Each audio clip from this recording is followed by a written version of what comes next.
Hello students, class 7th। आज हम आपका ज्योग्राफी का चैप्टर ले रहे हैं ह्यूमन एनवायरनमेंट। ह्यूमन सेटलमेंट, मनुष्य ने किस तरह से रहना शुरू करा। Human settlement means cluster of dwellings of the any type of size where human beings live. For this purpose, people may erect houses and other structures and command some areas of the territory as their economic support base. तो मनुष्य ने जो था वो एक साथ जो रहना शुरू करा, वो धीरे धीरे वो यही पर्पस था कि वो अपने घरों को सेटल करना और स्ट्रक्चर्स बनाने भी शुरू करे उसने। The process of settlement inherently involves grouping of people and apportioning the territory as their resources के बेस पर उन्होंने अपना रहना शुरू करा। सेटलमेंट अपने साइज में और टाइप्स में अलग अलग हो सकते हैं। They range from hamlet to metropolitan cities which size the economic character and social structure of settlement changes and so do its ecology and technology. Settlements could be small and sparsely spaced. They may also be large and closely spaced. Especially located small settlements are called village.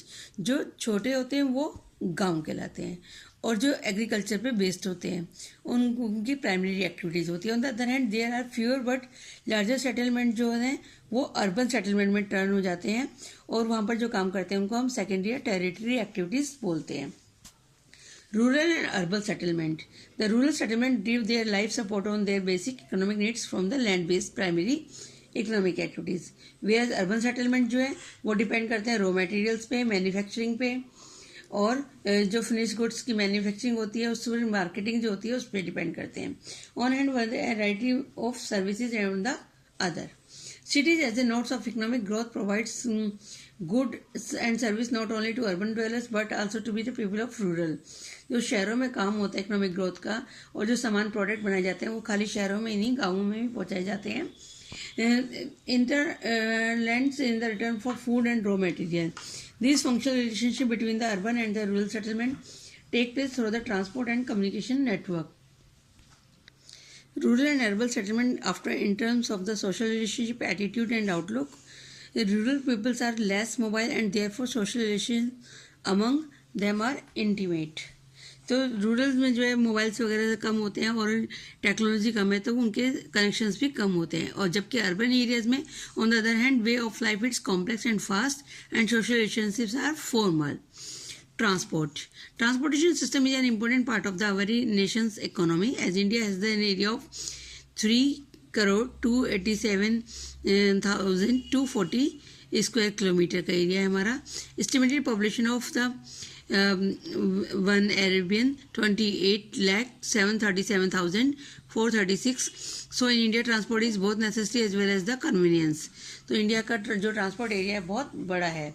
Today India has money sources of transportation by land, water and air. 3 part में divide है, land transport, water transport, air transport. India's access to the sources of the transport has not been uniform. Public transport still remains a primary mode of transport for the most of the population. India's public transport system जो है बहुत अच्छा है। आप railway देख सकते हैं, जो रेलवे का नेटवर्क हमारा सबसे बड़ा है और among the most regularly used in the world. And India people also have their privately owned vehicles such as scooter, car, motorcycle. The way of transportation can be any medium of transport. The major mode of transport are Airways, railways, roadways और waterways. तो सबसे पहले हम roadways के बारे में पढ़ते हैं। Roadways are the most important means of the transport specially for the short distance. It is the only means of transport which provides door to door service. They have an edge over the means of transport. It can be constructed in different technologies including mountain, desert, plateau और plain. कहीं पे भी हम सड़क बना सकते हैं। Roads can be classified into various types. Metal road, unmetal road, यानी कि पक्की सड़कें, कच्ची सड़कें। They are also known as the surface road. These are called the पक्का और properly built road, which are made of कोलतार और cement. Unmetal road जो है, they are also known as the unsurfaced road.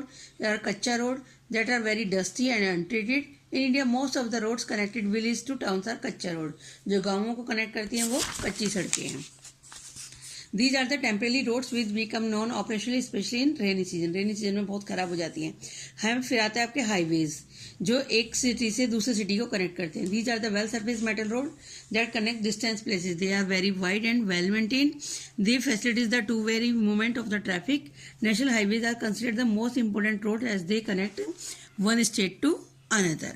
फिर एक्सप्रेस हाईवे जो ज़्यादा lens के होते हैं, 6 लेन से भी ज़्यादा होते हैं। Special 4 to 6 lanes for fast movement of the traffic are made in most of the countries. India, they are known as expressway or express highway. जैसे आगरा एक्सप्रेस हाईवे आपका.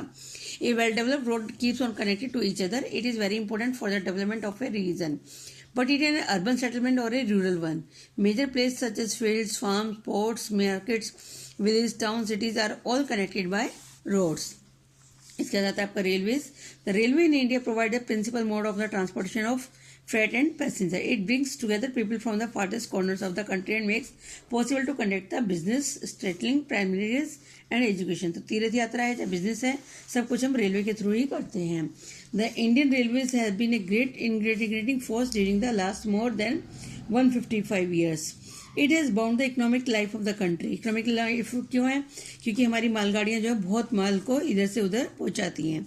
And help in the accelerating the development of industry and agriculture. Indian Railways started with a very modest beginning in 1853 में पहली बार मुंबई से थाने train चली थी. First train run from Mumbai to Thane a distance of 34 kilometer. Indian Railways have now grown into a vast network of 7,025 station है और इसका root length जो है वो 63,273 kilometre with A fleet of 8,333 locomotives हैं. 47,375 पैसेंजर सर्विस करते हैं जिसमें रोजाना. व्हीकल्स पे 6,180 अदर कोस्टिंग व्हीकल्स हैं और 2,04,034 वैगन्स हैं ऑन द 31 मार्च 2008 तक की है ये जो डाटाज है. इसके बाद अब तो 10 साल से भी ज़्यादा हो चुके हैं और भी बढ़ चुका है. The growth of Indian railways in the 155 years of its existence is truly phenomenal. It has played a vital role in the economic, industrial and social development of country. The network of trains in India run multi-gauge operation. Multi-gauge होता है metre gauge, narrow gauge, उस तरह से extending over 63,273 kilometre cover करती है. इसके बाद आपके वाटरवेज, ये हम नेक्स्ट क्लास में पढ़ेंगे. आप लोग पिक्चर ड्रॉ करेंगे वाटरवेज, रेलवेज और रोडवेज की. Thank you.